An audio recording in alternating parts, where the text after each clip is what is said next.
ready to exit spring here, how would you describe your group? Where do you think you guys are right now? Yeah, that's a good question.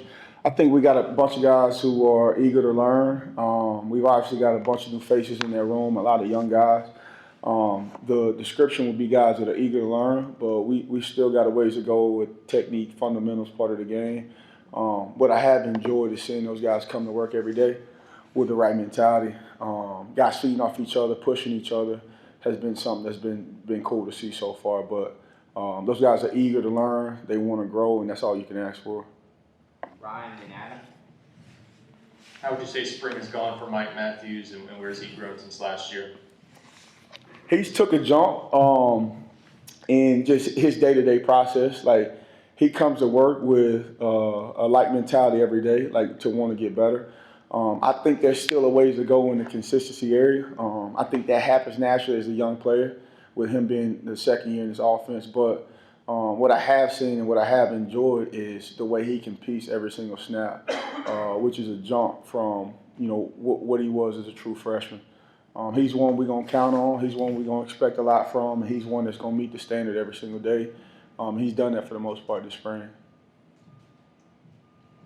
Do you anticipate the freshmen playing a lot this season, and what do you need to see out of them to tell you that they are ready for that? Yeah, I think you always got to coach those guys and prepare them as if they're going to go. I think you got to treat that in the sense of these guys we got to play. Now, some will be able to handle the learning curve, some won't. I think ultimately those guys got to be able to handle a certain capacity, whether that be volume and how many reps, whether that be a mental capacity and how much I can retain and be able to put information and apply it on the field.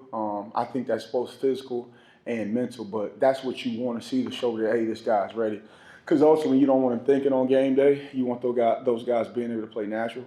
So the evidence in practice that you want to see is being able to handle a certain volume physically and then the capacity mentally to where they can go play and be natural.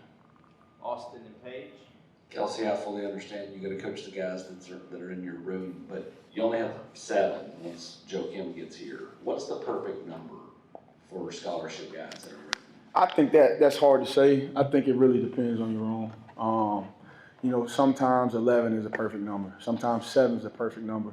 I think that depends on the room. I think that's something you got to assess daily, your group and the depth and what you need. You got to assess that daily, and obviously at the end of spring, you got to go attack those needs wherever they are. But I think it just kind of depends on the room.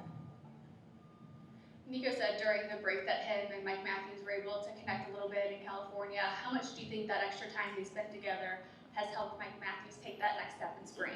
I think that extra time always helps build camaraderie. That stuff is always beneficial. It's always good. And anytime, those two positions work closely together, anytime you can spend extra time, that just helps time and it helps the relationship.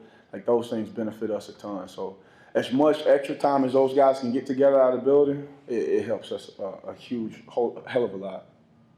Britton and Patrick. You were talking about mental capacity, workload, how much guys can handle. Do you coach a young group differently? And how do you do more parts instead of the whole? How do you get a young group ready to play from a mental standpoint, without overloading them? I think mentally as a coach, it's our responsibility to know learning styles, right? Some guys learn kinesthetically. They want to walk through it, jog through it, go through it. That's how they get it. Some guys learn visually, right? Others learn audibly, right? But you got to know what learning style that guy has, and you got to attack him in that learning style. So I don't think, young guy, you ask, I don't think there's a one-size-fits-all. You got to kind of learn the kid, right? You got to be able to know his learning style and then create a standard based on that learning style and just work that plan every single day. Justin, we talked to Chris earlier this spring. He talked about wanting to finish more after last season, and he said he would kind of maybe beat himself up on the plays he didn't make. How do you handle a guy like that to try to build up his confidence mentally to get him to start move past bad plays and good plays too? Yeah, I think for one, you got to observe, and then you got to be intentional, right? The reason I say observe is because you got to see when he's beating himself up, and it's more of a softer voice, reaffirming him, giving him confidence. You got to see times when he may not be as hard on himself as he needs to, and in those moments, I'm challenging him. So observing first, and then once I'm intentional whatever I decide based on scenario. Like this time I'm challenging him because he may not be as urgent. The next time I'm giving him confidence, telling him you're all right, reaffirming him because I see him beating himself up. So I think it's a case where you got to know who that guy is, right? You got to know, their habits and, their history, and you got to pay attention to it, observe, and then be intentional. He's done a better job. He's got a ways to go. He's done a better job than last year, but he knows he's got a ways to go in that area. Because ultimately, I think when he does that right, he'll help us a ton. Rob, then Page. Coach, how much different is your job on the field with this group? When you lose a Brew and Dante and Squirrel, guys have been here forever, when you don't have as much leadership, how does your job change? Yeah, it's a good question. You got to implement it, right? Like, when you got older guys, a lot of times before I coached guys up, Brew or Dante or Sed or Hyatt, when they were here, they were going to coach guys up, right? I think now, you got to recreate the standard because a lot of these guys haven't been here to see it, okay? So you got to recreate that standard and almost set the example at times. And then as time continues to go and they see it enough, they'll eventually follow and be able to follow in those same steps. What are some of the promising qualities that you've seen early in spring practice? Give me that first word again, I'm sorry. What are some of those promising qualities that you've seen out of Rodarius Jackson and Travis Smith to start spring? The first thing that stands out is those guys want to be good. Those guys, even when they don't always do things right on the field, they're back in the building trying to, correct things before we get to meetings. They're constantly with our G and our QC asking questions on their own. Those are guys that I don't have to ask them to come back in the building.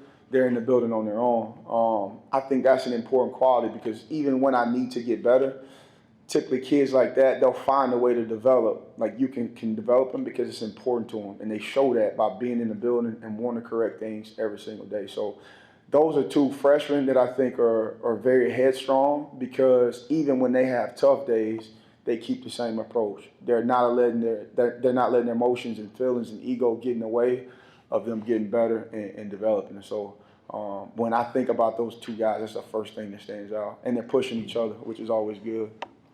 We'll finish with Ryan. What did you like about Amari Jefferson that you wanted to bring him in the room, and what is he, showing this spring and what he's been able to do? Obviously, Amari played at a separate school in this league. So he's got some experience with kind of how the lay of the land goes. He's a great kid. Like, he's awesome for the room. He's always going to come in the room with a good personality, good work ethic, smile on his face. For him, the transition is going to be learning what we do, kind of how fast we play and operate. That'll be something for him this spring to really keep honing in on to get ready for the fall.